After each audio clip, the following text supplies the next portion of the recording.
Hi, welcome to Copenhagen. Thanks for dropping in. Hope everybody is doing well. Today I want to do the second, what I've decided to call chill time. I was thinking about what diamond painters do while they diamond paint. Some people watch TV, some people watch movies, and some listen to podcasts. And I thought maybe I could come up with some stuff that people could listen to while they diamond paint. So when we diamond paint, we chill out, and I thought I would call these little ones chill time. So this is going to be the second one. The first one was a little bit about the life of Hans Christian Andersen and how he became Denmark's most famous writer.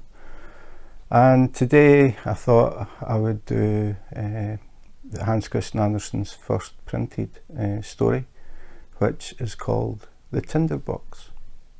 The Tinder Box by Hans Christian Andersen. A soldier came marching along the high road, left, right, left, right. He had his knapsack on his back and a sword at his side. He had been to the wars and was now returning home. As he walked on, he met a very frightful-looking old witch in the road. Her underlip hung quite down on her breast, and she stopped and said, "Good evening, soldier. You have a very fine sword and a large knapsack, and you are a real soldier, so you shall have as much money as ever you like." "Thank you, old witch," said the soldier. "Do you see that tree?" said the witch, pointing to a tree which stood beside them. "Well, it is quite hollow inside, and you must climb to the top, when you will see a hole through which you can let yourself down into the tree to a great depth. For you must know that when you reach the ground under the tree, you will find yourself in a large hall. Lighted up by 300 lamps, you will see 3 doors, which can be easily opened, for the keys are all in the locks. On entering the first of the chambers to which these doors lead, you will see a large chest standing in the middle of the floor, and upon it a dog seated with a pair of eyes as large as teacups. But you need not be afraid of him. I will give you my blue checked apron, which you must spread on the floor, and then boldly seize hold of the dog and place him upon it. You can then open the chest and take from it as many pence as you please. They are only copper pence, but if you would rather have silver money, you must go into the second chamber. Here you will find another dog with eyes as big as mill wheels. But do not let that trouble you. Place him upon my apron, and then take what money you please. If, however, you like gold best, enter the third chamber, where there is another chest full of it. The dog who sits on this chest is very dreadful. His eyes are as big as a tower, but do not mind him. If he is also placed upon my apron, he cannot hurt you, and you may take from the chest what gold you will." "This is not a bad story," said the soldier, "but what am I to give you, you old witch? For of course you don't mean to tell me all of this for nothing." "No," said the witch, "but I do not ask for a single penny. Only promise to bring me an old tinder box which my grandmother left behind the last time she went down there." "Very well, I promise. Now tie the rope around my body." "Here it is," replied the witch, "and here is my blue checked apron." As soon as the rope was tied, the soldier climbed up the tree and let himself down through the hollow to the ground beneath. And here he found, as the witch had told him, a large hall in which many hundred lamps were all burning. Then he opened the first door. Ah! There sat the dog with the eyes as large as teacups, staring at him. "You're a pretty fellow," said the soldier, seizing him and placing him on the witch's apron, while he filled his pockets from the chest with as many pieces as they would hold. Then he closed the lid, seated the dog upon it again, and walked into another chamber. And sure enough, there sat the dog with eyes as big as mill wheels. "You had better not look at me that way," said the soldier. "You will make your eyes water." And then he seated him upon the apron and opened the chest. But when he saw what a quantity of silver money it contained, he very quickly threw away all the coppers he had taken, and filled his pockets and his knapsack with nothing but silver. Then he went into the third room, where the dog was really hideous. His eyes were truly as big as towers, and they turned around and around in his head like wheels. "Good morning," said the soldier, touching his cap, for he had never seen such a dog in his life. But after looking at him more closely, he thought he had been civil enough, so he placed him on the floor and opened the chest. Good gracious, what a quantity of gold there was! Enough to buy all the sugar sticks of the sweet stuff women all the tin soldiers' whips and rocking horses in the world, or even the whole world itself. There was indeed an immense quantity. So the soldier now threw away all the silver money he had taken, and filled his pockets and knapsack with gold instead, and not only his pockets and knapsack, but even his cap and boots, so that he could scarcely walk. He was really rich now, so he replaced the dog on the chest, closed the door, and called up through the tree, "Now pull me out, you old witch." "Have you got the tinder box?" asked the witch. "No, I declare I quite forgot it." So he went back and fetched the tinder box, and then the witch drew him up out of the tree, and he stood again in the high road, with his pockets, his knapsack, his cap, and his boots full of gold.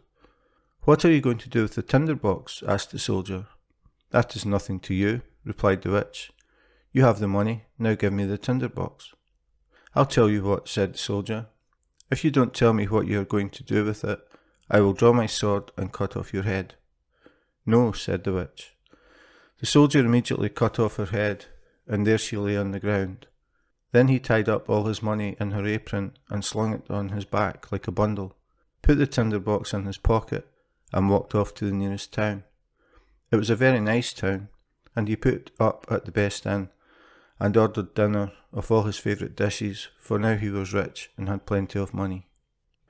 The servant who cleaned his boots thought they certainly were a shabby pair to be worn by such a rich gentleman, for he had not yet bought any new ones. The next day, however, he procured some good clothes and proper boots, so that our soldier soon became known as a fine gentleman, and the people visited him and told him all the wonders that were to be seen in the town, and of the king's beautiful daughter, the princess. "I should very much like to see her," thought the soldier, but he could not obtain permission to do so. However, he passed a very pleasant time, went to the theatre, drove in the king's garden, and gave a great deal of money to the poor, which was very good of him. He remembered what it had been in olden times to be without a shilling. Now he was rich, had fine clothes, and many friends, who all declared he was a fine fellow and a real gentleman, and all this gratified him exceedingly. But his money would not last forever, and as he spent and gave away a great deal daily and received none, he found himself at last with only 2 shillings left. So he was obliged to leave his elegant rooms and live in a little garret under the roof, where he had to clean his own boots and even mend them with a large needle. None of his friends came to see him. There were too many stairs to mount up. One dark evening he had not even a penny to buy a candle. Then all at once he remembered that there was a piece of candle stuck in the tinder box which he had brought from the old tree into which the witch had helped him. He found the tinder box, but no sooner had he struck a few sparks from the flint and steel than the door flew open, and the dog with eyes as big as teacups, whom he had seen well down in the tree, stood before him and said, "What orders, master?" "Hello," said the soldier. "Well, this is a pleasant tinder box if it brings me all I wish for." "Bring me some money," said he to the dog. He was gone in a moment, and presently returned, carrying a large bag of coppers in his mouth. The soldier very soon discovered after this the value of the tinder box. If he struck the flint once, the dog who sat on the chest of copper money made his appearance. If twice, the dog came from the chest of silver, and if 3 times, the dog with the eyes like towers, who watched over the gold. The soldier now had plenty of money. He returned to his elegant rooms and reappeared in his fine clothes, so that his friends knew him again directly, and made as much of him as before. After a while he began to think it was very strange that no one could get a look at the princess. "Everyone says she is very beautiful," thought he to himself, "but what is the use of that if she is to be shut up in a copper castle surrounded by so many towers? Can I by any means get to see her? Stop! Where is my tinder box?" Then he struck a light, and in a moment the dog with the eyes as big as teacups stood before him. "It is midnight," said the soldier, "yet I should very much like to see the princess, if only for a moment." The dog disappeared instantly, and before the soldier could even look around, he returned with the princess. She was lying on the dog's back asleep, and looked so lovely that everyone who saw her would know that she was a real princess. The soldier could not help kissing her, true soldier that he was. Then the dog ran back with the princess, but in the morning, while at breakfast with the king and queen, she told them what a singular dream she had had during the night, of a dog and a soldier, that she had ridden on the dog's back and been kissed by the soldier. "That is a very pretty story indeed," said the queen. So the next night, one of the old ladies of the court was set to watch by the princess's bed, to discover whether it really was a dream or what else it might be. The soldier longed very much to see the princess once more, so he sent for the dog again in the night to fetch her, and to run with her as fast as ever he could. But the old lady put on water boots and ran after him as quickly as he did, and found that he carried the princess into a large house. She thought it would help to remember the place if she made a large cross on the door with a piece of chalk. Then she went home to bed, and the dog presently returned with the princess. But when he saw that a cross had been made on the door of the house where the soldier lived, he took another piece of chalk and made crosses on all the doors in the town, so that the lady in waiting might not be able to find out the right door. Early the next morning, the king and queen accompanied the lady and all the officers of the household to see where the princess had been. "Here it is," said the king, when they came to the first door with a cross on it. "No, my dear husband, it must be that one," said the queen, pointing to a second door having a cross also. "And here is one, and there is another," they all exclaimed, for there were crosses on all the doors in every direction. So they felt it would be useless to search any further, but the queen was a very clever woman. She could do a great deal more than merely ride in a carriage. She took her large gold scissors, cut a piece of silk into squares, and made a neat little bag.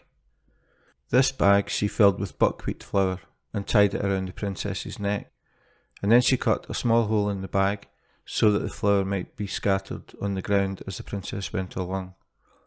During the night the dog came again and carried the princess on his back, and ran with her to the soldier, who loved her very much, and wished that he had been a prince so that he might have her for a wife. The dog did not observe how the flour ran out of the bag all the way from the castle wall to the soldier's house, and even up to the window, where he had climbed with the princess. Therefore, in the morning, the king and queen found out where their daughter had been, and the soldier was taken up and put in prison. Oh, how dark and disagreeable it was as he sat there, and the people said to him, "Tomorrow you will be hanged." It was not very pleasant news, and besides, he had left the tinder box at the inn. In the morning, he could see through the iron grating of the little window how the people were hastening out of the town to see him hanged. He heard the drums beating and saw the soldiers marching.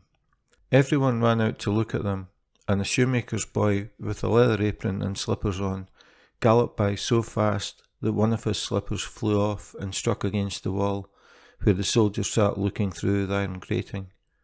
"Hello, you, shoemaker's boy.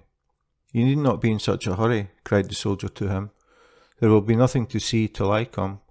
But if you will run to the house where I have been living, and bring me my tinder box, you shall have 4 shillings. But you must put your best foot foremost." The shoemaker's boy liked the idea of getting the 4 shillings, so he ran very fast and fetched the tinder box and gave it to the soldier. And now we shall see what happened. Outside the town, a large gibbet had been erected, round which stood the soldiers and several thousands of people. The king and the queen sat on splendid thrones opposite to the judges and the whole council. The soldier already stood on the ladder, but as they were about to place the rope around his neck, he said that an innocent request was often granted to a poor criminal before he suffered death. He wished very much to smoke a pipe, as it would be the last pipe he should ever smoke in the world. The king could not refuse this request, so the soldier took his tinder box and struck fire, once, twice, thrice. And there in a moment stood all the dogs, the one with eyes as big as teacups, the one with eyes as large as mill wheels, and the third, whose eyes were like towers. "Help me now, that I may not be hanged," cried the soldier. The dogs fell upon the judges and all the councillors, seized one by the legs and another by the nose, and tossed them many feet high in the air, so that they fell down and were dashed to pieces. I will not be touched, said the king, but the largest dog seized him as well as the queen and threw them after the others. Then the soldiers and all the people were afraid and cried, Good soldier, you shall be our king, and you shall marry the beautiful princess. So they placed the soldier in the king's carriage, and the 3 dogs ran on in front, and cried, Hurrah! And the little boys whistled through their fingers, and the soldiers presented arms. The princess came out of the copper castle and became queen, which was very pleasing to her. The wedding festivities lasted a whole week, and the dogs sat at the table and stared with all their eyes. So that was the Tinder Box from Hans Christian Andersen. A little bit different to things like The Princess and the Pea. I'm beginning to realise that Mr. Andersen had a pretty dark sense of humour, but I liked it. I thought it was a really good story, and I will be doing more in the future. I'll also be doing some little pieces about Copenhagen, Denmark, what it's like living in Denmark and that sort of thing. But I think the main thing will be working through Hans Christian Andersen's stories. So if you're looking for a little bit of chill time the next time you diamond paint, remember to check out the YouTube channel. I'll put chill time at the beginning of the title for people who are looking for them. I know that not everybody listens to things, so if you are interested, the chill time videos are the ones that you're looking for. The rest will be the usual unboxings, unbaggings, comparisons, everything to do with diamond painting videos. And I have quite a few to unbox, so don't worry, they will be coming up. In fact, the next one will be an unboxing. So that's it for today. Thanks for watching, and in the meantime, take care, be safe, and wash your hands.